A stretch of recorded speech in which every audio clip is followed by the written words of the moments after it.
A hedgerow revealed a strange thing to me as I was walking along the road from Schiel to Belmont.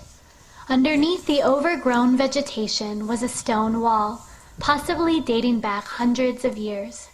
I realized that beneath my fingertips, a tangible history was alive. What follows is by no means a comprehensive history of Ireland, but a brief illustration of how history can be discovered everywhere, and sometimes it's just a matter of paying attention to the stories written into the landscape.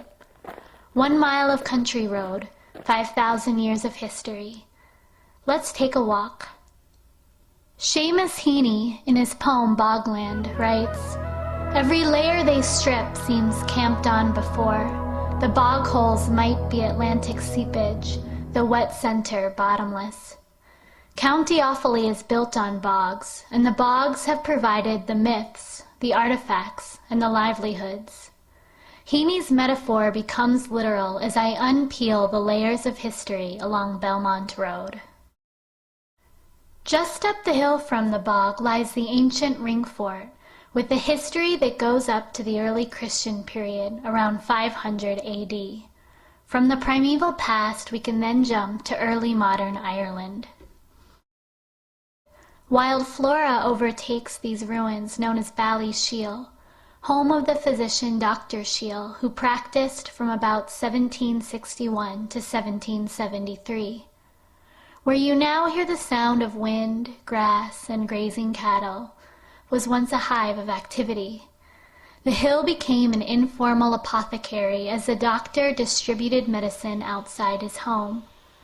The residence was later taken up by Samuel Judge, who built the bridge to the main road after the canal was built. Things were moving quickly along the canal in the late 18th and early 19th century as part of a great economic boom.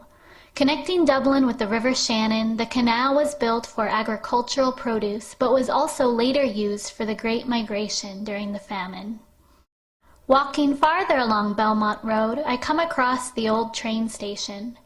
The station is abandoned, the viaduct overgrown, and the tracks are gone, but this corner offers much in the way of late 19th century history.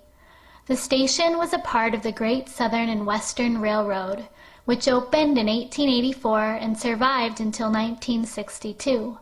The trains carried tea, sugar, Guinness, and newspapers to Offaly, while exporting flour and agricultural goods.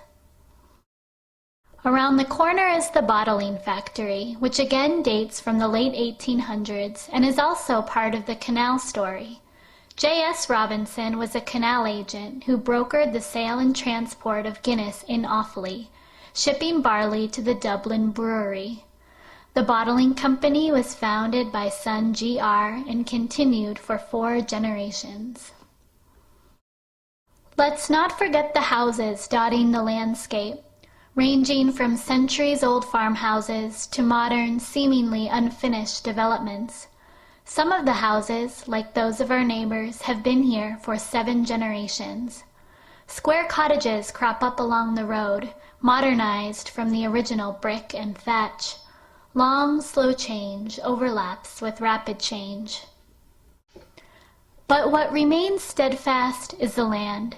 It's always provided sustenance for the people, yet it too has a changing history, from cultivating oats to cattle grazing to growing wild. This is the vowel of earth, Heaney writes, dreaming its root in flowers and snow, mutations of weathers and seasons. In this landscape, I saw how a local stretch of road revealed a larger story. None of these sites are tourist attractions, yet they tell stories about the past, present, and future of Ireland.